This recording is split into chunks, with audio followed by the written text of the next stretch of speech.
3.2 या अंतर्गत आपण चर्चा करण्यासाठी ब्लॉक 1 मार्केट स्ट्रक्चर किंवा बाजार रचना यावरती आपण संवाद साधणार आहोत. याच अनुषंगाने त्यातील असणारा वेगवेगळा भाग म्हणजे पूर्ण स्पर्धा, स्पर्धेच्या संदर्भातले असणारी काही वैशिष्ट्ये असतील, कॅरेक्टरिस्टिक्स ज्याला म्हटलंय, त्याचबरोबर अल्प कालावधीत आणि दीर्घ कालावधीत कशा पद्धतीनं बाजार यंत्रणा कार्यरत असते, बाजारपेठेतली होणारी मागणी आणि पुरवठा ही कशाशी संबंधित असते किंवा कशा पद्धतीनं बदलणारं स्ट्रक्चर असतं, यावरून सुद्धा या संदर्भातल्या माहिती मिळू शकते. पूर्ण स्पर्धा, उद्योग क्षेत्र आणि कुटुंब क्षेत्र यांचा समतोल किंवा समायोजन कशा पद्धतीने होऊ शकतं, त्याच अनुषंगाने perfect competition, firm and industrial equilibrium हा युनिट 1 आपण या ठिकाणी चर्चेसाठी घेतलेला आहे. याच अनुषंगाने असणारा जो काही सिलेबस या टेक्स्टबुकच्या अनुषंगाने किंवा रेफरन्स बुकच्या अनुषंगाने दिलेला आहे तो इंट्रोडक्टरी पार्ट आहे. सुरुवातीला perfect competition, characteristics of perfectly competitive market म्हणजे परिपूर्ण स्पर्धा किंवा पूर्ण स्पर्धेच्या अनुषंगाने बाजारपेठेची असणारी वैशिष्ट्ये आपल्याला पाहिजे. त्याचबरोबर price taking firm, cost structure, किंमत घेणाऱ्या कंपन्यांची किंवा किंमत संरचना जी आहे ती कशा पद्धतीने आहे त्या संदर्भातली माहिती मिळणार आहे. त्याचबरोबर किंमत वाढवणाऱ्या कंपन्यांची किंमत संरचना, the price ranking firms, cost आणि स्ट्रक्चर्स त्या अनुषंगाने सुद्धा आपल्याला चर्चा करता येईल. किंमत घेणाऱ्या कंपन्यांची किंमत संरचना किंवा किंमत वाढवणाऱ्या कंपन्यांची स्थिती एकूण कशा पद्धतीची आहे किंवा प्राइस स्ट्रक्चर काय आहे ते आपल्याला पाहावं लागेल. The price ranking firm, cost आणि स्ट्रक्चरच्या अनुषंगाने याच्यातली माहिती ही आपल्याला बघावी लागेल. त्याचबरोबर पूर्ण स्पर्धेत असणाऱ्या स्पर्धात्मक बाजार किंवा अल्पकालीन स्पर्धा, दीर्घकालीन स्पर्धा याच अनुषंगाने the perfect competitive market firm in the short run and long run, अल्पकालीन आणि दीर्घकालीन स्थिती कशा पद्धतीची असते. Short run price and output जे आहे ते किती किंवा अल्पकालावधीत आणि दीर्घकालावधीत आउटपुट कशा पद्धतीने मिळतं, अल्पकालीन असामान्य बनावं, नफा किंवा बाजार यंत्रणा कशा पद्धतीने काम करते, शॉर्ट रन असणारी किंवा दीर्घ कालावधीत जसं आपण म्हणतो तसेच अल्पकालीन स्थिती सुद्धा आपल्याला बघायची आहे. फर्मची दीर्घकालीन किंमत आणि आउटपुट जे आहे ते long run price and output of the PC firm ही जी आहे ती किती असेल, या फर्मसाठीची असणारी कंडिशन्स किंवा स्थिती ती आपल्याला पाहता येऊ शकेल. याचा इंट्रोडक्टरी पार्टच्या अनुषंगाने जसं बघणार तशाच पद्धतीनं याचा market shutdown point and break even point break even point out of PCM फॉर्ममधले, त्याचबरोबर सप्लाय किंवा यालाच ब्रेक इव्हन पॉईंट म्हटलं तसं फर्म आणि उद्योग क्षेत्राची स्थिती कशी असेल ते सांगितलेलं आहे. पुरवठा वक्र किंवा सप्लाय कर्व जो आहे तो किंमत स्थिरता किंवा स्थिर किंमत ही विचारात घेतलेली आहे. वाढती किंमत आणि घटते खर्च आणि कमी होत जाणारे किंमत उद्योग हे जे आहे, constant cost, increasing cost and decreasing cost जे आहे ती कशा पद्धतीची आहे. डिक्रीजिंग कॉस्ट इंडस्ट्रीज जे आहे ती कोणत्या अनुषंगाने येते किंवा कन्क्लुजन त्या अनुषंगाने कसा भाग घेऊ शकतो, निष्कर्षाच्या अनुषंगाने आपल्याला त्याच्यात पाहायचं आहे. यातला इंट्रोडक्टरी पार्टच्या अनुषंगाने परिपूर्ण स्पर्धा किंवा पूर्ण स्पर्धा, परिपूर्ण म्हणण्यापेक्षा पूर्ण स्पर्धा हा पर्टिक्युलरली वर्ड डेफिनेटली युजेबल आहे, तो जास्त उपयोगित आहे. समतोल हा असा आहे किंवा त्यातला अंतर्गत असणारा मुद्दा जो आहे तो पुरवठ्या इतकीच त्याची मागणीची स्थिती असेल, टप्प्याटप्प्यावर त्याच्या फर्मची जी किंमत निश्चित केली जाईल, अल्पावधीत समतोल किंवा मागणीमुळे प्रभावित होईल आणि दीर्घकाळात उत्पादनाची मागणी आणि पुरवठा या दोन्ही गोष्टी पूर्ण स्पर्धेतील समतोलावर अवलंबून असतील किंवा त्याच अनुषंगाने त्याचं पूर्ण स्पर्धेचं अंमलबजावणी होऊ शकते. पूर्ण स्पर्धेतील हा जो बाजारातील किंवा मागणी बाजाराच्या पुरवठ्या इतकी असेल तर टप्प्यावर त्याचा विचार केला जाईल. त्याचबरोबर किंमत यंत्रणा, कारण पूर्ण स्पर्धेत जसं की त्याची ज्यावेळेला आपण गृहीतता पाहतो त्यावेळेला असंख्य ग्राहक, असंख्य विक्रेते हे त्याचं वैशिष्ट्य देखील आहे किंवा ग्राहक देखील विचारात घेतलेला आहे.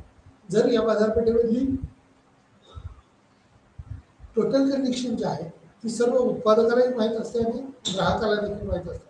उत्पादक हा जरी बॅकफुटला असला, विक्रेता हा मध्यस्थी असला, तरी विक्रेते आणि ग्राहक यांना प्राइस लेवलच्या संदर्भातली जी डिक्लेअर इन्फॉर्मेशन आपण म्हणूया, ही इन्फॉर्मेशन चांगल्या पद्धतीची असते. अल्पावधीत समतोल किंवा मागणीमुळे प्रभावित होईल. जेवढी मागणी वाढेल तेवढा त्याचा प्रभाव हा निश्चितपणे वाढतो. उत्पादनाची मागणी आणि पुरवठा या दोन्ही गोष्टी त्या पूर्ण स्पर्धेतील समतोलावर परिणाम करतात किंवा त्याच्या परिणामाच्या अनुषंगाने दिसून येतात. त्याचबरोबर पूर्ण स्पर्धा म्हणजे काय? पूर्ण स्पर्धा हा शब्द हा सैद्धांतिक बाजार संरचनेला सूचित करतो. जरी वास्तविक जागतिक बाजारपेठामध्ये पूर्ण स्पर्धा ही क्वचितच उद्भवते, तरी पुरवठा आणि मागणीचा बाजाराच्या अर्थव्यवस्थेतील किमती आणि वर्तनावर कसा परिणाम होतो हे स्पष्ट करण्यासाठी ते एक उपयुक्त मॉडेल किंवा प्रदान करते. परिपूर्ण स्पर्धेच्या अंतर्गत बरेच खरेदीदार आणि विक्रेते आहेत. म्हणजे पूर्ण स्पर्धेत असंख्य ग्राहक, असंख्य विक्रेते आणि किंमत, त्याचबरोबर पुरवठा मागणी याच अनुषंगाने त्याचे बदल देखील दर्शवत असतात. कंपन्या किंवा उद्योगधंदे जे आहेत ते व्यवसायात राहण्यासाठी पुरेसा नफा कमवतात. कोणत्याही उद्योग व्यवसाय हा तेजीत चालण्याच्या अनुषंगाने त्याची प्राइस ही इन्क्रीज केली जाते. त्याच पद्धतीने सगळेच उद्योजक असतात ते आपली किंमत वाढवतात. त्यातूनही व्यवसायात राहण्यासाठी हा पुरेसा नफा कशा पद्धतीने कमवता येईल, कशा पद्धतीने त्याच्या अंमलबजावणी होईल. जर त्यांनी जास्त नफा मिळवला तर इतर कंपन्या ज्या आहेत त्या बाजारात प्रवेश करतील आणि नफा कमी करतील. म्हणजे स्वतःचा नफा जर कमी केला, डम्पिंग हा एक पॉईंट आहे. त्याच अनुषंगाने एका ठिकाणी असणारी किंमत ही सर्वच ठिकाणी असेलच असं होत नाही. कारण बऱ्याच वेळेला एका ठिकाणावरची असणारी एखाद्या वस्तूची किंमत ही दुसऱ्या ठिकाणी कदाचित स्वस्त असू शकते. परंतु प्रत्येक उद्योजक हा आपल्या वस्तूची जास्तीत जास्त किंमत आकारण्याचा प्रयत्न करेल. त्यावेळेला इतर उद्योजक आपला उद्योग व्यवसाय त्या ठिकाणी सुरू करतील आणि त्यामुळं त्या स्पर्धेच्या बाजारात टिकण्यासाठी प्रत्येक उद्योजक त्याला आपली जास्तीची किंमत ही टिकवता येणार नाही. कालांतराने ही किंमत कमी करावी लागेल. कारण वस्तूला पर्याय जेव्हा बाजारपेठेत मिळाला तर लोक पर्याय किंवा कस्टमर जो आहे तो पर्यायाचा विचार करतात आणि या पर्याय मागणीवरती अनेक अवलंबून असू शकतात घटक. त्याचबरोबर उत्पन्न हा घटक देखील फार महत्त्वाचा आहे. ग्राहक आपले उत्पन्न जशा पद्धतीने वाढवत जाईल तशा पद्धतीने वस्तूची मागणी करत असतो. परंतु पूर्ण स्पर्धेच्या बाजारपेठेला अवेअर असलेला हा ग्राहक आहे किंवा विक्रेता आहे, तरी देखील व्यवसायाची असणारी एकूण स्थिती काय आहे, कोणत्या व्यवसायामध्ये कशा पद्धतीने त्याची वस्तूची मागणी होत असते किंवा त्या मागणीला अनुसरून कोणता घटक हा उपयुक्त ठरू शकतो. कंपन्या व्यवसायात राहण्यासाठी आपल्या वस्तूची नफा जो आहे तो सुरुवातीला जरी कमवत असला तर नंतर तो नफा हा कॉन्स्टंट किंवा स्थिर ठेवावा लागतो. या स्थिर ठेवलेल्या नफ्याच्या अनुषंगाने कशी स्थिती असेल किंवा कोणत्या पद्धतीत त्यात बदल होतील ते आपल्याला पाहावे लागेल. परिपूर्ण स्पर्धेच्या अनुषंगाने अंतर्गत बरेच खरेदीदार विक्रेते आहेत किंवा किती पुरवठा आणि मागणी या दर्शवतात. कंपन्या व्यवसायात राहण्यासाठी या नफ्याच्याच अनुषंगाने काही भाग हा विचारात घेतात. त्यांनी जास्त नफा मिळवला तर इतर कंपन्या या बाजारात प्रवेश करतील किंवा त्याच अनुषंगाने या नफ्याच्या अनुषंगाने काही भाग या माहिती होतील किंवा त्या अनुषंगाने काही स्थिती ह्या निश्चितपणे दिसून येतील. त्यामुळे पूर्ण स्पर्धेच्या अनुषंगाने बरेच खरेदीदार असतात, विक्रेते असतात. या विक्रेत्याच्या आणि खरेदीदाराच्या सैद्धांतिक दृष्टिकोनाचा खरं तर विचार हा विचारवंतांनी केलेला असतो आणि त्या विचाराच्या आधारावरती वास्तविक स्थिती, जागतिक बाजारपेठेची असणारी परिपूर्ण स्थिती ही कशी आहे त्यावरती एकूण मागणी आणि पुरवठा हा अवलंबून असल्याचं आपल्याला दिसून येतं. याचे इम्पॉर्टन्स काही पॉईंट्स जर आपण पाहिले तर पूर्ण स्पर्धा ही एक आदर्श प्रकारची बाजार रचना आहे. कारण बाजारातल्या किमतीच्या संदर्भातली माहिती ही सर्वांनाच असते असं होत नाही. अनेक वेळेला माहितीचा अभाव हा दिसून येतो. त्यामुळं पूर्ण स्पर्धा किंवा ही एक आदर्श बाजार रचना विचारात घेतलेली आहे, जिथं सर्व उत्पादक आणि ग्राहकाकडे संपूर्ण आणि संबंधित माहिती ही असते किंवा व्यवहाराची कोणतीही किंमत ही त्या अनुषंगाने त्या ठिकाणी मोजावी लागत नाही. त्यामुळं जे आपण म्हणूया इतर खर्च जो आहे तो टाळला जातो किंवा सर्व माहिती आहे असं या ठिकाणी विचारात घेतलेलं आहे. त्यामुळं मोठ्या प्रमाणात उत्पादक आहे आणि ग्राहक आहे तो एकमेकांशी स्पर्धा करतात किंवा त्यांची एकमेकांशी असणारी स्पर्धा ही मागणीच्या अनुषंगाने असेल, किमतीच्या अनुषंगाने असेल, ती सातत्याने सुरू असते आणि त्यातूनच मागणी आणि पुरवठा याचा समतोल बिंदू किंवा इक्विलिब्रियम आपण म्हणूया तो इक्विलिब्रियम साधला जातो किंवा समतोल साध्य केला जातो. त्यामुळे पूर्ण स्पर्धा ही सैद्धांतिकदृष्ट्या मक्तेदारीच्या बाजाराच्या विरुद्ध आहे. मोनोपॉलिस्टिक कॉम्पिटिशनमध्ये आपण ज्यावेळेला पाहतो मक्तेदारी युक्त बाजारपेठेमध्ये, कारण इथं उत्पादक किंवा हा विक्रेता जो आहे त्यांनी मोनोपॉली घातलेली असते. म्हणजे बाजारपेठेमध्ये तो म्हणेल तीच किंमत आकारली जाते, त्याला हवा तेवढाच पुरवठा त्या ठिकाणी केला जातो. काही वेळेला बघा पुण्यामध्ये म्हणजे महाराष्ट्राच्या पुणे जिल्ह्यात ज्यावेळेला आपण विचार करतो त्यावेळेला पुण्यात काही शॉप्स पूर्वी होते की आमची शाखा कुठेही नाही, अशा ठिकाणचे लेबल लावलं जायचं. म्हणजेच काय, त्या ठिकाणी मोनोपॉली. आणि मग त्याच्या टायमिंगचा विचार केला, शॉपचं निश्चित असं काहीतरी टायमिंग असायचं की याच टायमिंगमध्ये हे शॉप ओपन असेल, म्हणजे कस्टमरला त्याची गरज असेल तर त्या ठिकाणी ते असेलच ओपन असं नाही. त्यांना मोनोपॉलिस्टिक असल्यामुळं त्यांना हवे त्या किमतीला हवे त्या वेळेलाच त्या वस्तूची विक्री त्या ठिकाणी केली जायची. त्यामुळे मोठ्या प्रमाणावर उत्पादक असतील, ग्राहक असतील, तर या उत्पादकाला आपलं उत्पादन वाढवण्याला संधी नव्हती आणि ग्राहकाच्या दृष्टीने हवे त्या वेळेला ती खरेदी करण्याची संधी नव्हती. त्यामुळं मक्तेदारी बाजारपेठेचा पूर्ण स्पर्धेचा बाजार हा विरुद्ध दिशेला आहे किंवा विरोधाभास त्या ठिकाणी चालवतो. त्यामुळे सैद्धांतिकदृष्ट्या मक्तेदारीच्या बाजाराच्या विरुद्ध ही स्थिती जाणवते किंवा सर्वसाधारणपणे या स्थितीत बदल झालेला दिसतो. सर्व वास्तविक बाजार परिपूर्ण स्पर्धा मॉडेलच्या अनुषंगाने ही स्थिती दिसून येते. प्रत्येकाला अपूर्ण म्हणून किंवा वर्गीकृत केले जाऊ शकतात किंवा त्या अनुषंगाने वास्तविक स्थितीची माहिती जी आहे ती पूर्ण स्पर्धेच्या अनुषंगाने सर्व स्रोत असते. पूर्ण स्पर्धेच्या विरुद्ध म्हणजेच अपूर्ण स्पर्धा किंवा जी जेव्हा बाजारात निओ क्लासिकल शुद्ध किंवा परिपूर्ण स्पर्धेच्या अमूर्त तत्वाचे उल्लंघन करते तेव्हा या स्थिती अस्तित्वात असतात.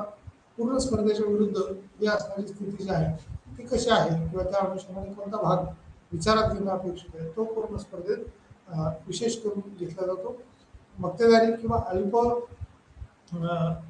अल्प स्पर्धेतला असणारा बाजार आहे या ठिकाणी म्हटले, म्हणजे अपूर्ण स्पर्धेत असणारे बाजार म्हणजे जिथं स्पर्धा नाही याच्या विरुद्ध असणारा हा पूर्ण स्पर्धेचा बाजार असल्याचं आपल्याला म्हणता येऊ शकते.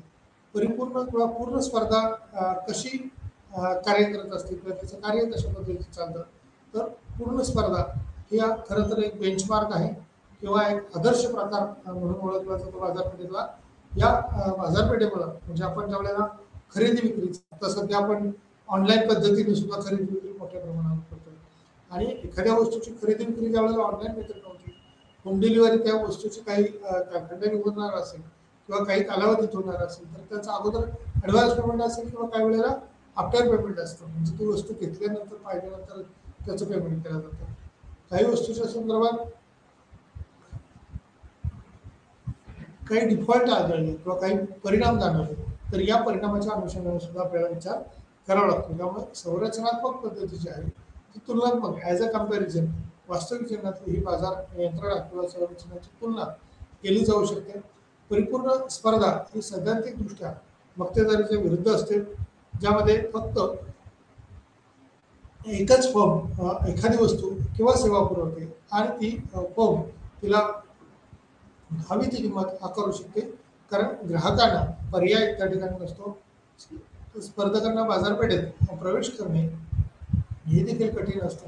त्यामुळं कोणत्याही बाजारपेठेमध्ये पूर्ण स्पर्धेचा या ठिकाणी प्रवेश होऊ शकतो, परंतु अपूर्ण स्पर्धेचा किंवा जिथं मक्तेदारी आहे अशा बाजारपेठेमध्ये इतर स्पर्धकांना त्या ठिकाणी प्रवेश करता येत नाही किंवा प्रवेशाला अनेक वेळेला बंधनं असतात. त्यामुळं पूर्ण स्पर्धेचा बाजारपेठ म्हणजेच ही एक बेंचमार्क आहे, आदर्श प्रकार आहे, ज्याशी वास्तविक जीवनातील बाजार संरचनाची तुलना ही केली जाऊ शकते. किंवा पूर्ण स्पर्धा ही सैद्धांतिकदृष्ट्या मक्तेदारीच्या विरुद्ध असते, ज्यामध्ये केवळ एकच फर्म किंवा एखादी वस्तू जी आहे किंवा सेवा आहे ती पुरवली जाते, ती फर्म आहे तिला हवी ती किंमत आकारू शकते आणि कारण ग्राहकांना त्या ठिकाणी पर्याय नसतो. स्पर्धकांना बाजारपेठेत प्रवेश करणे हे कठीण होत असतात. त्याचबरोबर स्पर्धा क्षमता जी आहे ती त्यांच्या कशा पद्धतीने बदललेली असते किंवा बदलत्या स्थितीत त्यात बदल झालेला असतो.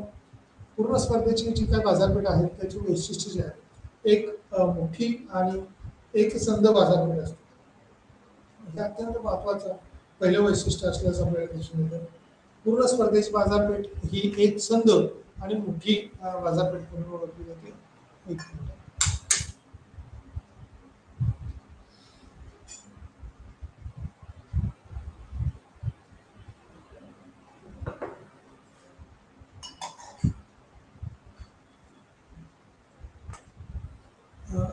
जिथं ग्राहकांची संख्या भरपूर आहे, विक्रेत्यांची संख्या भरपूर आहे, वस्तूचे उत्पादन, समजा आपण उदाहरणासाठी चहा पावडर एक प्रोडक्शन घेतलं तर चहा पावडरमध्ये सुद्धा वेगवेगळे प्रकार असतात.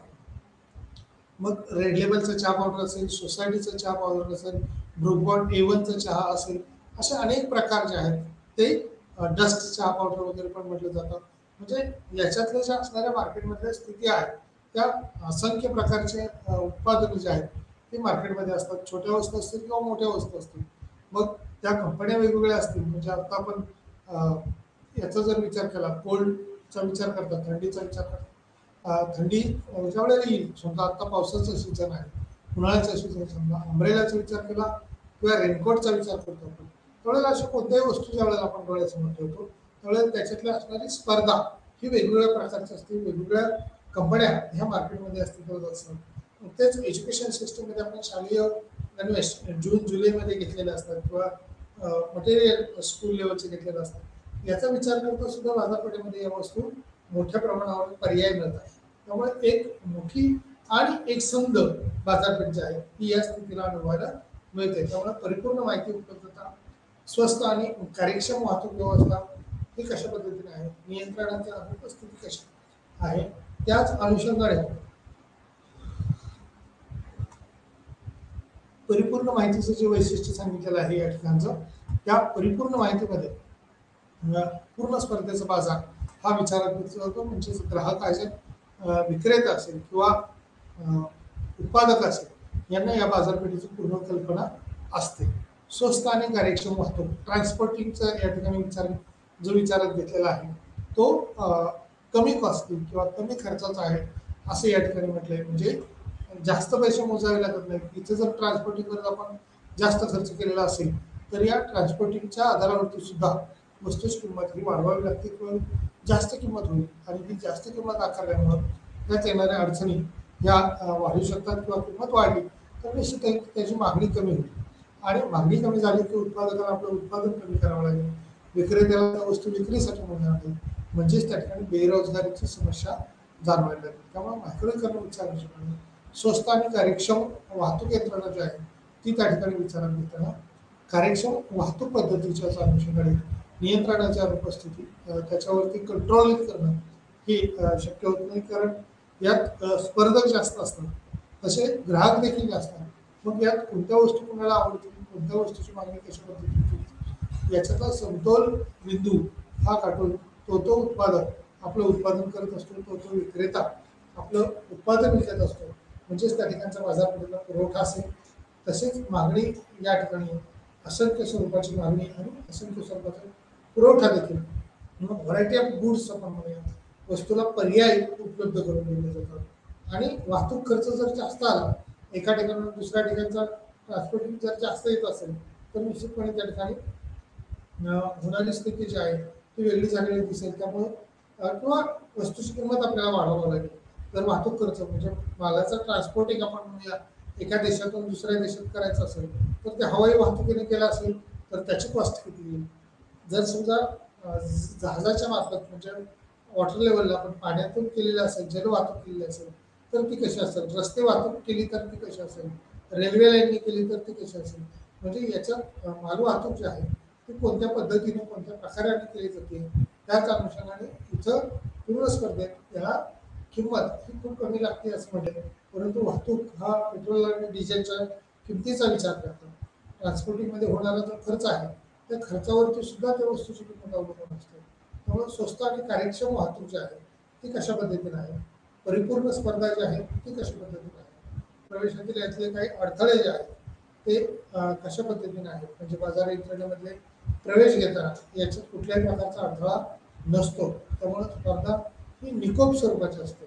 म्हणजे आपल्या उत्पादनाचे किती घ्यावं, कशा पद्धतीने ग्राहक मिळेल का, झालेला ग्राहक हा दीर्घकाळासाठी टिकून ठेवता येईल का, त्याचा विचार करावा लागतो. त्यामुळे नियंत्रणाच्या अनुपस्थिती, स्वस्त आणि कार्यक्षम वाहतूक आहे का, सिद्धांत आणि परिपूर्ण स्पर्धेचे वास्तव आहे, प्रवेशातील अडथळे परिपूर्ण स्पर्धा प्रतिबंधित करतात किंवा त्या अनुषंगाने तसा विचार त्या ठिकाणी करावा लागतो. त्यामुळे एक मोठी आणि एकसंध बाजारपेठ ही परिपूर्ण स्पर्धेची बाजारपेठ विचारात घेतलेली असते किंवा त्या अनुषंगाने तसं कार्य हे सुरू असल्याचं आपल्याला दिसून येतं.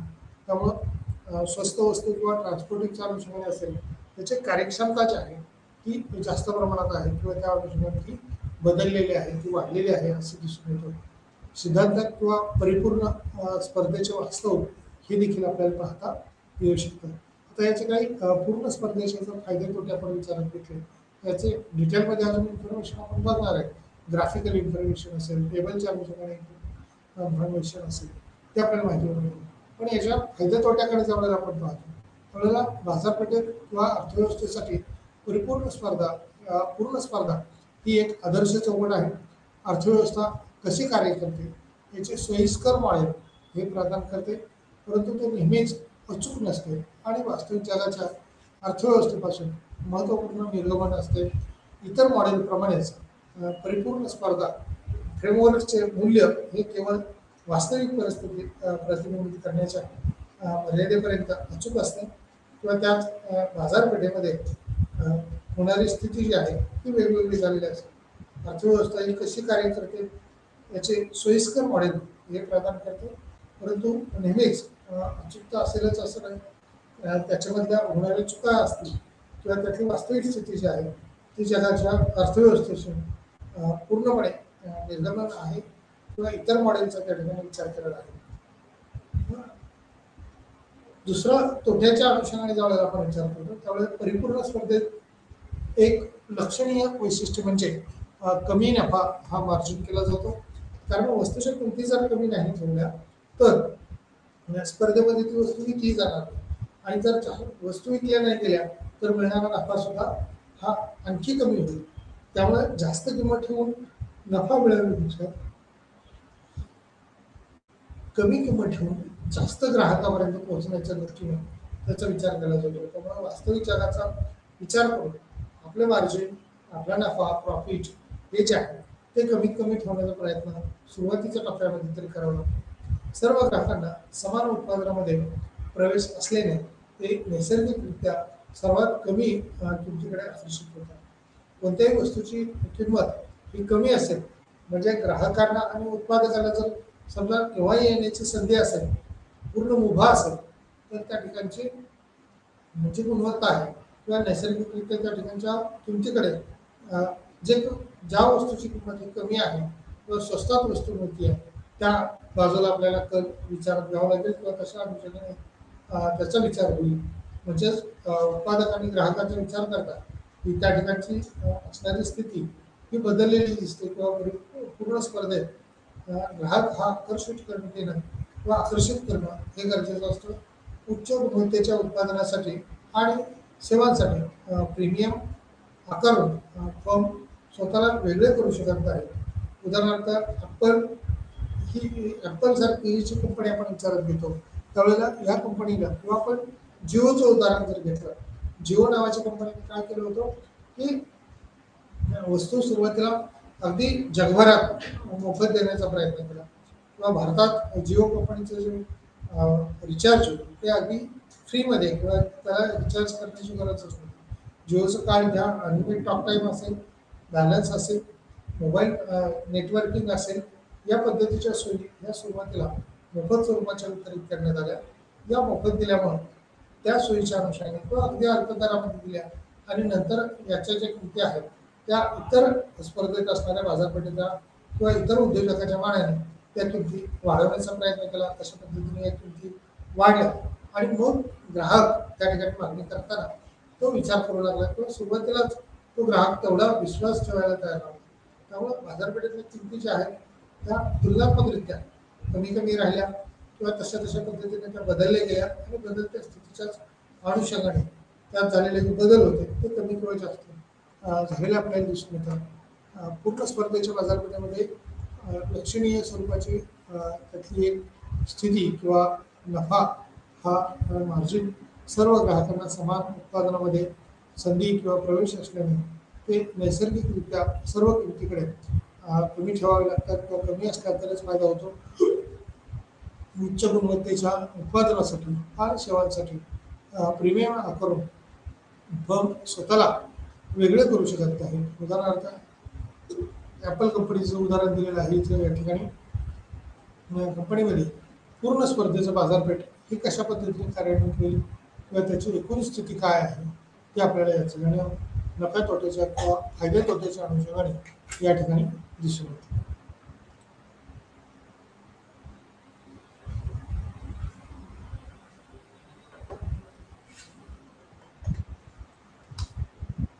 उत्तम स्पर्धात्मक बाजारात PCM किंवा या ठिकाणी त्याच अनुषंगाने त्या ठिकाणी दिलेला PCMचा जो सिच्युएशन आहे ती कशा पद्धतीची आहे.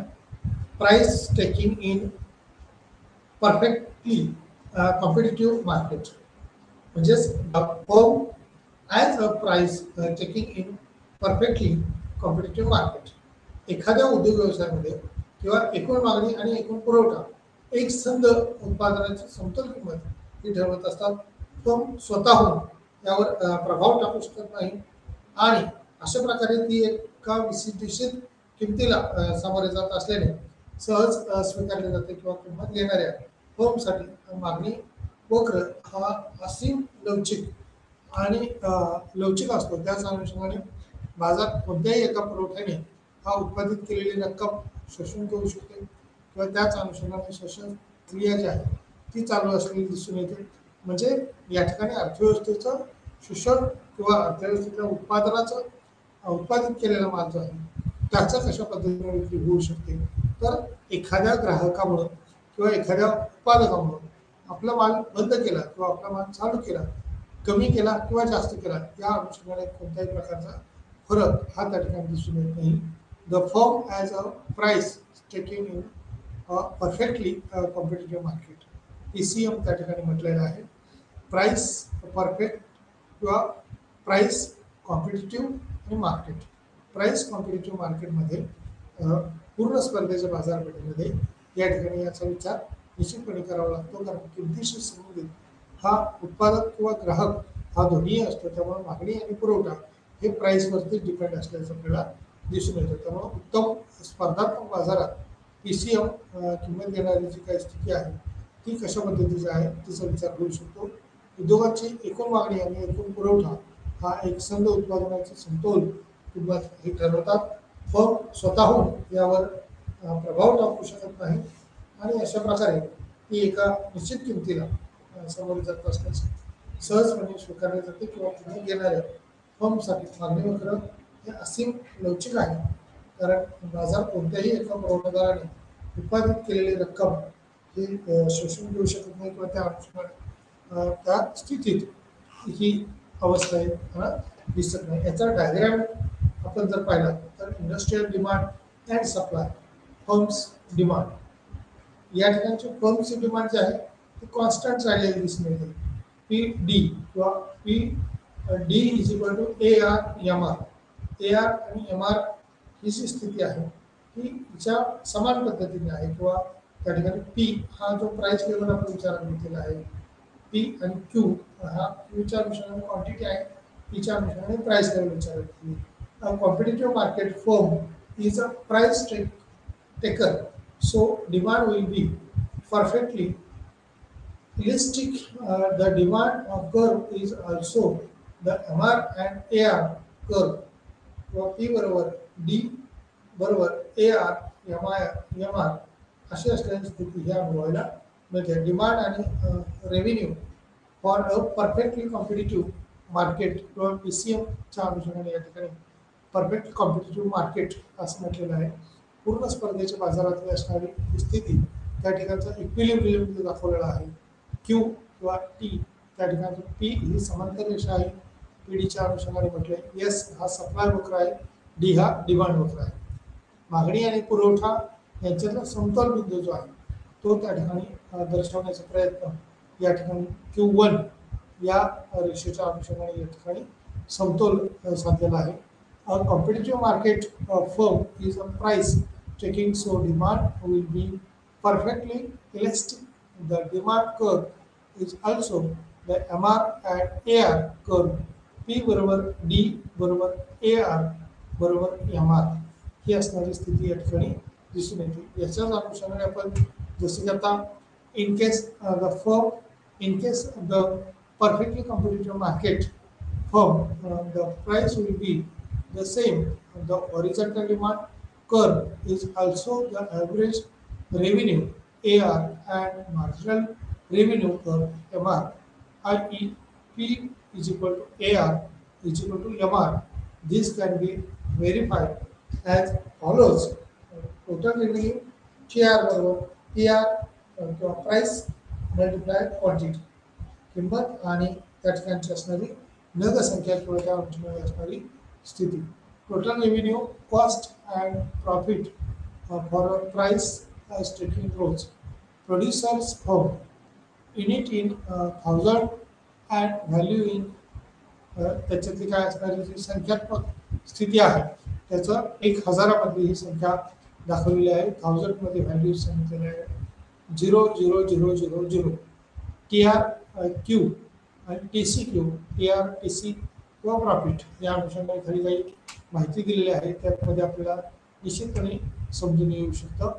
याच TR आणि TCच्या अनुषंगाने आपल्याला याची माहिती पाहिलेली आहे. AR is equal to MR, म्हणजे इथं काय म्हटले, या MR मध्ये मार्जिनल रेव्हेन्यू कर्व आहे, ॲव्हरेज रेव्हेन्यू आहे. AR ॲव्हरेज रेव्हेन्यू आहे, मार्जिनल रेव्हेन्यू आहे. ॲव्हरेज आणि मार्जिनल रेव्हेन्यू हा इज इक्वल टू किंवा दोन्हीच्या समांतर पातळीवर आहे, म्हणजे इतर कोणतेही घटक त्या ठिकाणी परिणाम करत आहेत, परिणाम करत नाहीत. TR means total revenue is equal to price multiply quantity. TR total revenue किती आहे, प्राइस कशा पद्धतीने आहे, क्वांटिटी काय आहे, त्याचा विचार त्या ठिकाणी केला जातो. Total revenue is equal to price multiply quantity. त्याच अनुषंगाने या ठिकाणी दिलेला आहे की TR काय आहे, TC काय आहे आणि प्रॉफिट काय आहे. तो प्रॉफिट कशा पद्धतीने बदललेला आहे, तो या 1000 मधला म्हणजेच 1000 आपण म्हणतो तशा पद्धतीनं या ठिकाणी 60,000, 95,000, 35,000 या ठिकाणचा प्रॉफिट रेशो जो आहे तो कशा पद्धतीने आहे, रेव्हेन्यूच्या अनुषंगाने आहे, कन्झम्पशनच्या अनुषंगाने आहे आणि एकूण प्रॉफिटमध्ये जर विचार केला तर पहिल्या 60,000च्या क्वांटिटीमध्ये संख्येमध्ये 35,000 थोडा नफा झालेला दिसून येतो. 120, 140, 20,000 एवढा नफा झालेला आपल्याला दिसून येतो. 180, 155 आणि 25 आणखी नफा त्या ठिकाणी वाढत्या स्वरूपात दिसून येतो. म्हणजे 35, 20 आणि पुन्हा 25 असा वाढलेला आहे. त्याच वेळेला 240 पर्यंतचा ज्या वेळेला युनिट वाढेल किंवा क्वांटिटी वाढेल त्याच वेळेला 240 एवढा 240,000 एवढं युनिटचं प्रोडक्शन जे आहे ते वाढलेलं असेल. त्या अनुषंगाने त्याचा रेव्हेन्यू जे आहे तो जनरेट झालेला आपल्याला दिसून येतो. TCच्या अनुषंगाने सुद्धा आपल्याला माहिती मिळू शकते. 90 हा प्रॉफिट आहे, 90,000चा प्रॉफिट त्या ठिकाणी झालेला असेल. 360, 360, 300, 600 किंवा 60, त्याचबरोबर 420, 460 आणि 40 अशा अनुषंगाने त्या ठिकाणचा प्रॉफिट रेशो जो आहे तो दर्शवलेला आपल्याला निश्चितपणे दिसून येतो. नंतर प्रॉफिट येतो कालांतराने वाढल्यानंतर तो पुन्हा कमी झालेला आहे किंवा घटलेला आहे अशा स्थितीत आपल्याला दिसून येतो किंवा त्याची स्थिती झालेल्या अनुभवायला मिळते. उत्तम स्पर्धात्मक बाजार किंवा चांगला बाजार कशाला म्हणायचं, शॉर्ट रन आणि लॉंग रन मध्ये ती सर्व दूर असते, सर्वांपर्यंत असते. त्याच अनुषंगाने शॉर्ट रन जे आहे अल्पकालीन किती आहे त्याचबरोबर त्याच्या असणारे आउटपुट, त्याच्यातून मिळणारे उत्पादन किती असेल.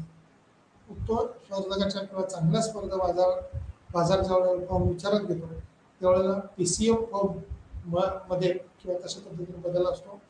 कमी कालावधीत जास्तीत जास्त नफा मिळवण्यासाठी 2 निर्णय घेतात, उत्पादन करायचं की नाही आणि किती उत्पादन करायचं हे निश्चित विचारात घ्यावं लागतं किंवा लक्षात घ्यावं लागतं.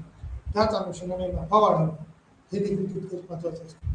त्याचबरोबर या अल्पकालीन आणि दीर्घकालीनचं जसं आपण पाठीमागच्या काही लेक्चरमध्ये पाहिलं त्याच पद्धतीने या ठिकाणी पूर्ण स्पर्धेच्या बाजारपेठेमध्ये म्हणजे एकूणच बाजाराची स्थिती ज्या वेळेला आपण चर्चेला घेतो थोडंसं डिटेलमध्ये आपण ज्यावेळेला बघू समजा एखाद्या उत्पादनाचा ॲग्रिकल्चर गुड्सच्या बाबतीत जर आपण विचार केला एखाद्या व्हेजिटेबल्स असतील तर मॉर्निंगला असणारी प्राइस तीच इव्हिनिंगला किंवा आफ्टरनूनला असेलच असं नाही आफ्टरनून इव्हिनिंगमध्ये त्या ठिकाणी प्राइसमध्ये चेंज झालेला असेल या प्राइसमध्ये शॉर्ट पिरियडमध्ये अशा पद्धतीने बदल होतो एखादा वीक कदाचित काही किमती या स्थिर किंवा एकसारख्या असलेल्या दिसून येतील परंतु नेक्स्ट वीकमध्ये किंवा आफ्टर सम डेज लॉंग पिरियडमध्ये आत्ता जर पाहिलं तर टोमॅटो प्रोडक्शन हे संपूर्ण देशात जरी आपण पाहिलं तरी त्याची मागणी विशेष करून महाराष्ट्रात जर स्टडी केला आता सध्या तर टोमॅटो हा 200 1 kg एवढी प्राइस झालेली आपल्याला दिसते जे की ॲव्हरेज 20 रुपीजपर्यंत असते जे ॲव्हरेज 20-30 रुपीज असणारी प्राइस 1 kg अशा पद्धतीची त्या ठिकाणी प्राइस झाली त्यामुळे डेफिनेटली 10 kgचे त्या ठिकाणी 20,000 होतील किंवा तशा पद्धतीने वाढत जातील या कॅल्क्युलेशनच्या अनुषंगाने आपल्याला असं लक्षात येईल की पिरियड किंवा कालावधी हा फार महत्त्वाचा असतो त्या कालावधीच्या अनुषंगाने नफा किंवा होणारा तोटा हा देखील त्या ठिकाणी विचारात घ्यावा लागतो आउटपुट चॉईसचा अर्थ हा खर्च कमी करण्याच्या इनपुट निवडीचाही आहे त्याच अनुषंगाने त्याचा समावेश होतो थोडक्यात नफा वाढवणे म्हणजेच खर्च कमी करणे नफा वाढवण्याच्या या गृहीतकाच्या अनुषंगाने दुसऱ्या निर्णयाबाबत किंवा फॉर्मने उत्पादन करण्याचा निर्णय हा घेतला आहे असे गृहीत धरूया की PC फर्म हा MC बरोबर किंवा MRच्या बिंदूवर हा आउटपुट असेल त्याचबरोबर किंमत येणार असल्याने किंमत बाजार शक्ती किंवा पुरवठा आणि मागणी याद्वारे देखील विचारात घ्यावं लागेल सेट केलेली किंवा स्थिती जी आहे ती कशा पद्धतीची आहे किती आहे ती विचारात घेतली जाईल फर्मला अल्प कालावधीत ही 3 संभाव्य किंवा परिणाम त्या ठिकाणी दिसून होते त्याचबरोबर त्या ठिकाणची असणारी स्थिती ही कशी आहे या ठिकाणी अंजिराच्या उत्पादनाचं देखील स्थिती दिलेली आहे किंवा त्याचं प्रोडक्शन ही स्पर्धात्मक बाजारपेठेत विक्री होऊ शकतं इतर वस्तूच्या संदर्भातली माहिती PC फर्म आणि MC बरोबर MR च्या बिंदूवर त्या ठिकाणी स्थिती दिलेली आहे आउटपुट सेट त्या ठिकाणी करावं लागेल किंवा नफा किती मिळू शकतो किंमत घेणारा असल्याने किंवा किंमत बाजार शक्ती आहे पुरवठा आणि मागणी याद्वारे देखील विचार केला जाऊ शकतो किंवा त्याची माहिती ही तशा अनुषंगाने आपल्याला घेणं अपेक्षित असते उत्तम स्पर्धात्मक बाजार हा देखील पूर्ण स्पर्धेच्या अनुषंगाने खूप महत्त्वाचा घटक आहे अल्पकालीन असेल दीर्घकालीन असेल उद्योग संस्था आणि कुटुंब संस्था या बाजारपेठेतल्या किमतीवरती खरं तर आपलं उत्पादन घेण्याचा प्रयत्न करतात त्याला असणारा कच्चा माल किंवा रॉ मटेरियल जे आहे ते जर दर्जेदार आणि चांगल्या पद्धतीचं मिळालं तर उत्पादक आपलं उत्पादन जास्तीत जास्त घेण्याचा प्रयत्न करतात आउटपुट चॉईसचा जर अर्थ हा खर्च कमी करण्याच्या इनपुट निवडीचाही समावेश होतो किंवा थोडक्यात नफा वाढवणे म्हणजेच खर्च कमी करणे नफा वाढवण्याच्या या गृहीतकाच्या अनुषंगाने दुसऱ्या निर्णयाबाबत फर्मने उत्पादन करण्याचा निर्णय हा घेतला आहे असे गृहीत धरून PC फर्म MC बरोबर MRच्या बिंदूवर आउटपुट हे सेट करेल किंमत घेणारा असल्याने किंमत बाजार शक्ती पुरवठा आणि मागणी याद्वारे निश्चित केलेली असते फर्मला अल्प कालावधीत 3 संभाव्यता किंवा परिणाम मिळतील जसे की एखाद्या उत्पादनाच्या अनुषंगाने या नॉर्मल प्रॉफिट असेल ॲबनॉर्मल प्रॉफिट असेल आणि लॉस असेल या 3 शक्यतामध्ये किंवा 3 कंडिशनचा विचार करता हे नॉर्मल प्रॉफिट असेल ॲबनॉर्मल प्रॉफिट असेल किंवा एकतर लॉस असेल प्रॉफिट युनिटच्या अनुषंगाने लॉस युनिटच्या अनुषंगाने तो विचार करता असणारी स्थिती जी आहे ती कशा पद्धतीची होऊ शकते ती या ठिकाणी PP ही जी दाखवलेलं आहे P कॉस्ट S किंवा P कॉस्ट S हा असणारा वक्र किंवा एका बाजूची लाईन आपण म्हणूया Y अक्ष आहे त्याचबरोबर X अक्षाच्या अनुषंगाने Q किंवा मॅक्सिमम लॉस माइंड त्या ठिकाणी म्हटलेलं आहे QX किंवा Qmax ही स्थिती जी आहे ती दर्शवलेली आहे QMT नॉर्मल प्रॉफिट ॲट ऑक्स किंवा AR is equal to AC AR minus AC multiply Q AR minus AC multiply Q या ठिकाणची असणारी स्थिती ही आपल्याला दिसून येईल किंवा short run possibilities of a PCM given that a profit is N is equal to TR Q or TC in bracket Q, which in the unit cost picture correspondent to AR minus AC. या ठिकाणची figure जी आहे ती आपल्याला 3 possibilities दर्शवित आहे. म्हणजे normal profit तरी होईल, ॲबनॉर्मल प्रॉफिट होईल किंवा लॉस जे आहे ते सहन करावं लागतील त्या उद्योजकाला किंवा आपला उद्योग हा थांबवावा लागेल, उत्पादन हे आहे ते कमी करावं लागेल, अशी स्थिती त्या ठिकाणी झालेली दिसेल. आता ही कोणत्या स्थितीवर अवलंबून असते तर यातल्या डायग्रामच्या अनुषंगाने आपण हा विचार करूया की MC आणि SC. आता MCच्या अनुषंगाने आपण काय म्हणालो होतो, या ठिकाणची MCचा जो फुल फॉर्म आहे तो सांगितला होता मार्जिनल रेव्हेन्यू कर्व.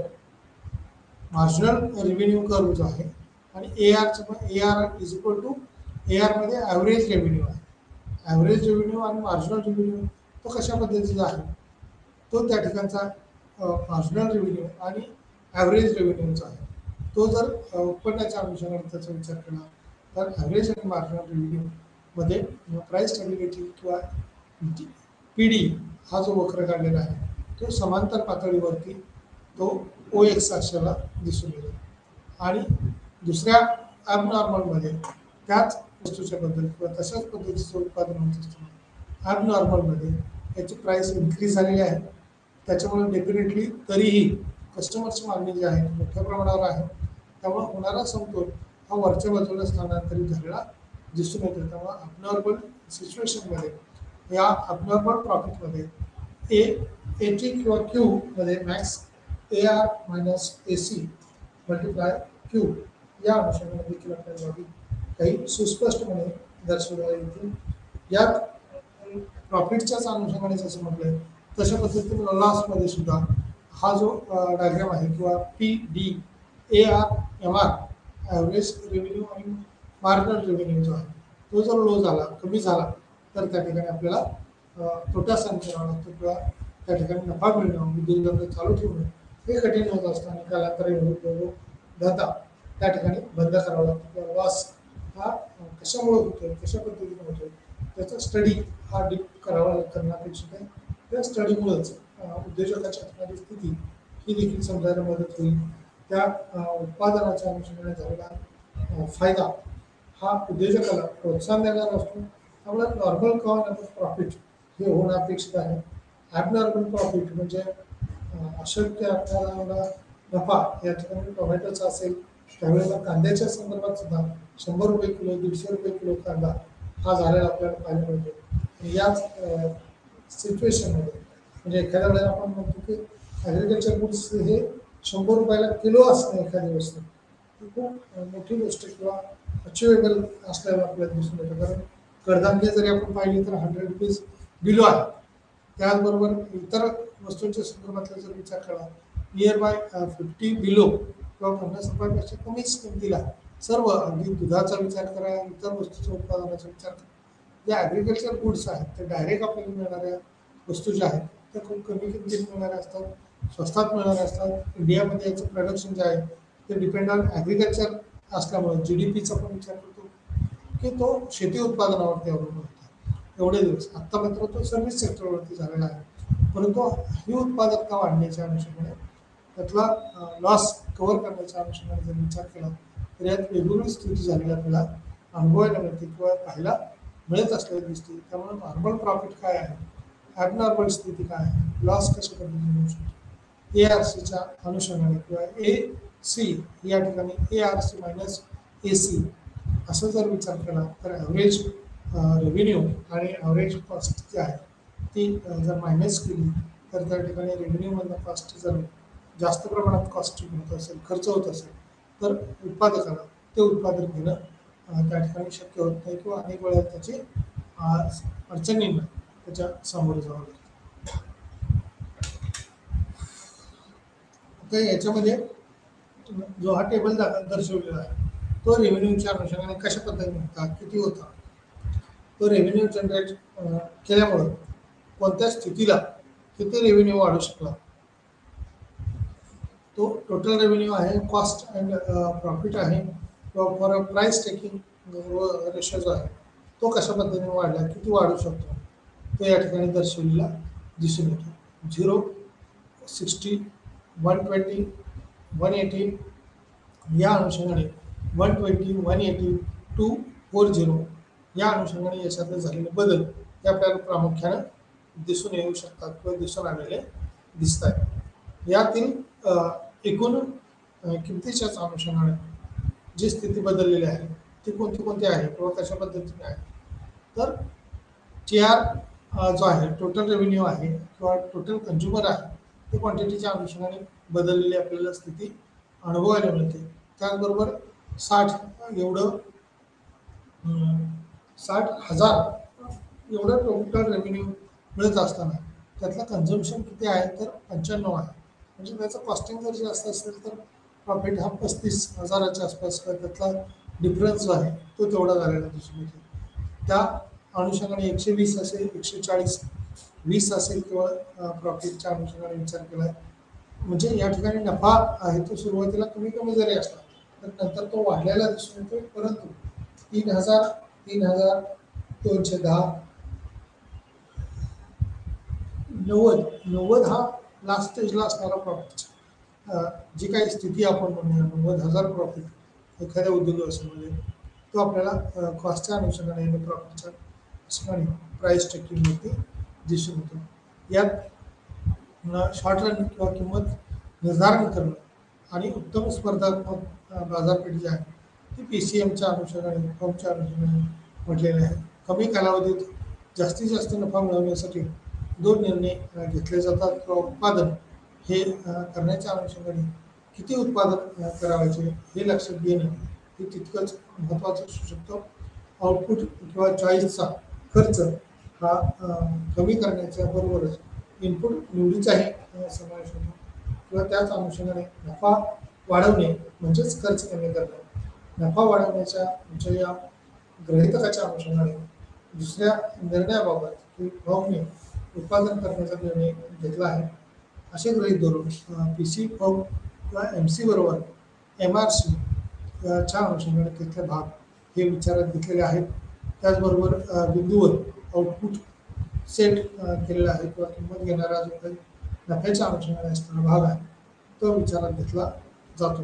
बाजारशक्ती किंवा पुरवठा आणि मागणी याद्वारे देखील याची निश्चिती होऊ शकते. फर्मला अल्पावधीत 3 संभाव्य परिणाम हे मिळणार असतात किंवा दिसून येतात. प्रामुख्याने त्या अनुषंगाने या डायग्रॅमची रचना जी आहे ती आपल्याला झालेली दिसून येते. या डायग्रॅममध्ये TR किंवा TC TR मायनस TC म्हटले. त्या ठिकाणी TR मधून TC हा वजा केल्यानंतर कोणत्या स्थितीला आपली स्थिती आहे किंवा बाजारपेठ कशा पद्धतीची आहे ते आपल्याला सुस्पष्टपणे त्या ठिकाणी जाणवते किंवा माहिती मिळते. Due that profit is and correspondent to AR या ठिकाणी AR मायनस AC या फिगर्समध्ये आपल्याला या ठिकाणची AC आणि AR आणि MC हे देखील दाखवलेलं आहे. त्यामुळे कोणत्या वक्रातून कशा पद्धतीने या ठिकाणी समतोल साधला जातो त्या समतोलावरती प्रॉफिट लॉस किती आहे किंवा कोणत्या स्थितीमध्ये आढळून येईल तो स्पष्ट होऊ शकतो. नॉर्मल प्रॉफिट आहे, ॲबनॉर्मल प्रॉफिट आहे आणि लॉस आहे. त्याचबरोबर सुरुवातीला जे काही आपण वैशिष्ट्य सांगितली होती की म्हणजे एक किंवा त्याच्या अगोदरचा विचार करता इम्पॉर्टन्स पॉईंट्स याच्यात सांगितलं होतं तो म्हणजे पूर्ण स्पर्धा ही एक आदर्श प्रकारची बाजार रचना आहे. सर्व उत्पादक आणि त्या असणारे काही ग्राहक आहेत ते संपूर्णपणे संमित किंवा माहिती असणारे आहेत. त्यांना सर्व प्रकारच्या व्यवहाराच्या संदर्भातली माहिती आहे. व्यवहाराची कोणतीही किंमत ही त्या ठिकाणी द्यावी लागत नाही म्हणजे इतर खर्च त्या ठिकाणी करावा लागत नाही. मोठ्या प्रमाणात उत्पादक आणि ग्राहक हे एकमेकांना स्पर्धाच्या अनुषंगाने किंवा स्पर्धेच्या स्थितीत ही सुस्पष्टपणे माहिती असलेले असतात. त्यामुळे पूर्ण स्पर्धा ही सैद्धांतिकदृष्ट्या मक्तेदारीच्या बाजाराच्या विरुद्ध आहे. मक्तेदारी स्पर्धेमध्ये असणारी स्थिती ही वेगळी असते किंवा मक्तेदार हा एक प्रकारे हुकुमशहासारखं आपलं वर्तन करत असतो. त्यामुळे बाजारपेठेत कोणती वस्तू विकावी किंवा कोणती वस्तू विकू नये आणि त्याची काही ठराविक वेळ त्या ठिकाणी तो त्याच वेळेमध्ये ती वस्तू विक्रेत्याचं काम करू शकतो. त्यामुळं मोनोपॉलिस्टिक किंवा आपलं उत्पादन किती वाढवावं, वाढेल का, कोणत्या स्थितीमध्ये वाढेल, एक प्रकारे मोनोपॉलिस्टिक कॉम्पिटिशनमध्ये मक्तेदारीच्या बाजारपेठेमध्ये हीच एक स्थिती असते की समोरच्याला आपल्या बाजाराची किंवा आपल्या वस्तूची दुर्बलता जाणून द्यायची किंवा कमतरता जाणून द्यायची आणि त्यामुळं त्या वस्तूची मागणी ही मोठ्या प्रमाणावरती होत असते. म्हणजे गरज असो किंवा नसो, गरज नसणारेही लोक विचार करतील की या वस्तूची मागणी खूप आहे आणि त्यामुळेच त्या वस्तूच्या मागणीवर विशेष भर दिलेला असतो. त्यामुळं मक्तेदाराचा नफा हा त्याच्या मक्तेदारीतून क्रिएट झालेला असतो, वाढलेला असतो आणि या मक्तेदारीच्या अनुषंगाने ही बदललेली स्थिती जी आहे ती निश्चितपणे वेगवेगळ्या पद्धतीने बदललेली असेल. वाढत्या स्थितीला कशा पद्धतीने त्यात बदल करावा तो निश्चितपणे दिसून येतो. पूर्ण स्पर्धेच्या विरुद्ध अपूर्ण स्पर्धा ही अस्तित्वात असते. जेव्हा बाजाराची माहिती किंवा बाजारपेठेची वेगवेगळी करते किंवा तेव्हा अस्तित्वात असते तेव्हा त्या अनुषंगाने स्थिती ही बदललेली आपल्याला दिसून येते. त्याचं कार्य किंवा त्या अनुषंगाने असणारी स्पर्धात्मक स्थिती कशी आहे तो बेंचमार्क आहे. एक प्रकारे पूर्ण स्पर्धा किंवा आदर्श प्रकार म्हणून सर्वच ठिकाणी ओळखला जातो. त्यामुळे बाजारातली वस्तू त्याचं असणारं उत्पादन हे कशा पद्धतीने इन्क्रीज करता येईल जशी वास्तविक जीवनातील बाजार संरचनाची तुलना ही केली जाऊ शकते किंवा पूर्ण स्पर्धा ही सैद्धांतिकदृष्ट्या तिचा विचार तिच्या संदर्भात माहिती ही देखील त्या ठिकाणी मिळू शकते. त्यामुळे मक्तेदारीच्या विरुद्ध असणारी स्थिती ज्यामध्ये फक्त एकच फर्म किंवा एखादी वस्तू किंवा सेवा ही पुरवते आणि ती फर्म तिला हवी ती किंमत आकारू शकते किंवा कारण ग्राहकांना त्या संदर्भातला पर्याय हा नसतो किंवा आणि स्पर्धकांना बाजारपेठेत प्रवेश करणे हे देखील कठीण होत असतं. तेव्हा प्रवेशाच्या अनुषंगाने असेल, मागणीच्या अनुषंगाने असेल, ती स्थिती त्या ठिकाणी बदललेली दिसेल. त्यामुळे पूर्ण स्पर्धा बेंचमार्कच्या अनुषंगाने जसं आपल्याला माहिती होईल त्याच पद्धतीनं पर्यायी वस्तूला जर त्या ठिकाणी उपलब्धता असेल परंतु त्याची किंमत ही त्याच्यात जवळपास असेल किंवा तेवढीच किंमत त्या ठिकाणी विक्रेत्याने आकारलेली आपल्याला दिसून येऊ शकते. त्यामुळे अतिरिक्त किंमत किंवा अतिरिक्त नफा मिळवणे हे त्या ठिकाणी दिसणार नाही.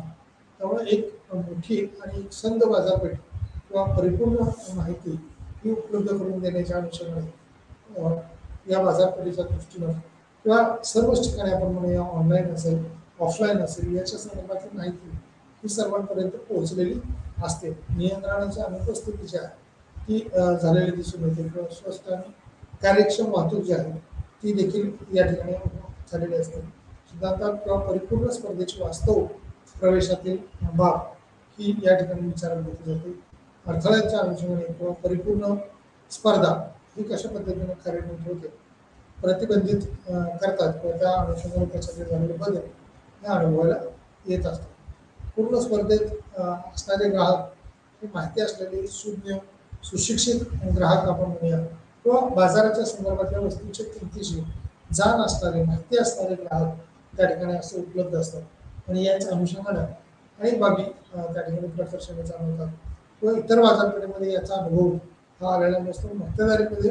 मक्तेदारांनी ठरवलेलीच किंमत किंवा निश्चित केलेली किंमत त्याच किमतीला ती वस्तू खरेदी करावी लागते. त्यामुळं वस्तूला असणारा पर्याय कशा पद्धतीचा आहे किती प्रमाणात आहे त्याच अनुषंगाने प्रवेशातील अडथळे कशा पद्धतीचे आहेत पूर्ण स्पर्धा आहे का प्रतिबंधित स्थिती कोणती आहे कशा पद्धतीची आहे हे आपल्याला पाहावे लागेल. एक मोठी आणि एकसंध बाजारपेठ किंवा परिपूर्ण माहिती उपलब्ध करून देण्याबरोबरच इतर बाजारातील स्थिती ही देखील आपल्याला माहिती असणं अपेक्षित असतं किंवा तशा पद्धतीने त्याचा विचार होणं हे देखील महत्त्वाचं असू शकतं. त्यामुळे परिपूर्ण माहिती उपलब्ध माहिती आणि या माहितीच्या आधारावर घेतलेले वेगवेगळे निर्णय त्या संदर्भातली असणारी स्थिती ही आपल्याला पाहावी लागेल किंवा त्या परिपूर्ण स्पर्धेचे फायदे तोटे याच्यावरती आपण विचार निश्चितपणे केलेला आहे. याच परिपूर्ण स्पर्धेतल्या फायदे तोट्यामध्ये अगदी महत्त्वाचा भाग जो आहे तो म्हणजे अर्थव्यवस्थेपासून महत्त्वपूर्ण निर्गमन म्हणजे अर्थव्यवस्थेमध्ये एंट्री जशी केली जाते तसं एक्झिट करणं हे देखील त्याच्यातून सोयीस्कर असतं, कारण कोणताही ग्राहक हा त्या ठिकाणी बाजारपेठेत आला किंवा नाही आला तरी त्याच्यामुळे फारसा परिणाम हा बाजारपेठेवर होतो. त्यामुळं किती परिणाम घडून येईल, कशा पद्धतीने परिणाम घडून येतील हे सांगणं हे तितकंसं म्हणजे आपण म्हणूया की अगदी मायनर परिणाम असतो, त्याच्यामुळे नगण्य स्वरूपाचा परिणाम या एखाद्या ग्राहकाने एखाद्या उद्योजकाने होत असतो. त्यामुळे कारण बाजारपेठेत असंख्य ग्राहक आहेत, तसे असंख्य विक्रेते आहेत आणि याच बाजारपेठेतील या स्थितीमुळं महत्त्वपूर्ण किंवा निर्गमन असलेली स्थिती त्याचं मॉडेल हे परिपूर्ण स्पर्धेच्या अनुषंगाने फ्रेमवर झालेलं दिसून येतं. त्याचे मूल्य केवळ ही वास्तविक परिस्थितीच्या संबंधित आहे. त्या वास्तविक स्थितीत झालेले बदल हे जर जास्त प्रमाणात असतील तर त्या ठिकाणी त्याच्यावर परिणाम होईल, अन्यथा त्या ठिकाणी कोणताही परिणाम होणार नाही. परिपूर्ण स्पर्धेचे एक लक्षणीय वैशिष्ट्य म्हणजे कमी नफा किंवा त्याचं मार्जिन सर्व ग्राहकांना समान उत्पादनामध्ये प्रवेश असल्याने ते नैसर्गिकरित्या सर्वात कमी किमतीकडे आकर्षित होतात. गुणवत्तेच्या आधारावरती उत्पादनासाठी आणि सेवांसाठी प्रीमियम आकारून फर्म हा स्वतःला वेगळे करू शकत नाही. उदाहरणार्थ ॲपल यासारख्या कंपनीचं त्या ठिकाणी उदाहरण घेतलेलं आहे. उत्तम स्पर्धात्मक बाजारात PCM किंमत घेणाऱ्यांची किंमत त्या संदर्भातली माहिती असते. The firm as a price checker in perfectly competitive market, PCM त्या ठिकाणी म्हटलेलं आहे. परफेक्टली कॉम्पिटिटिव्ह मार्केट जे आहे प्राईसच्या संदर्भात असेल किंवा परफेक्ट पूर्ण स्पर्धेच्या संदर्भातलं असेल, ही उद्योगाची एकूण मागणी आणि एकूण पुरवठा हा एकसंध उत्पादनाची शक्यता असते किंवा शक्यता तशा पद्धतीने दर्शवलेली दिसून येतो. त्यामुळे समतोल किंमत ही ठरवली जाते किंवा समतोल किमतीच्या ठिकाणी त्याची मागणी आणि पुरवठा समतोलाकडे गेलेला आपल्याला पाहायला मिळत असतो. त्यामुळे या डायग्रामच्याच अनुषंगाने AR=MR स्थिती जरी दिसून येते. मागणी आणि पुरवठा तशा पद्धतीने बदललेला आहे. या टेबलमध्ये असणारी स्थिती जी आहे त्या आधारे देखील आपल्याला बऱ्याच बाबी माहिती होतात. उत्तम स्पर्धात्मक बाजाराची स्थिती आणि हा जो नॉर्मल प्रॉफिट आहे आपलं म्हणजे जास्तीचा नफा कमी किंवा लॉस हा देखील त्या ठिकाणी त्या अनुषंगाने विचारात घेतला जाईल. नॉर्मल प्रॉफिटमध्ये किंवा कमी नफा जर असेल तर उद्योजक आणखी उत्पादन घेण्याच्या दृष्टीने प्रयत्न करतील, नफा वाढवण्याचा प्रयत्न करतील.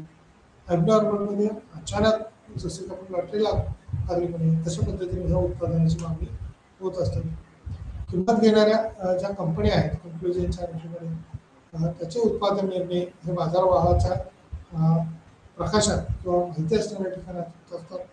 बाजारभाव हा कसा ठरवला जातो. PC फर्म ही किंमत घेणारी असल्याने दीर्घकाळातही सामान्य नफा मिळवण्यासाठी त्यांना त्यांची उत्पादकता वाढवण्यावर लक्ष केंद्रित करते.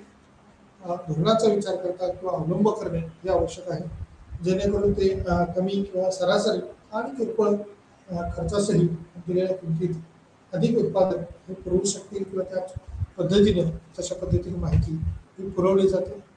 त्यामुळं नफा मिळवणं हे दोन्ही उद्योजकाच्या दृष्टीने आणि ग्राहकाच्या दृष्टीने फायद्याचं असू शकतं. या ठिकाणी आपण धन्यवाद.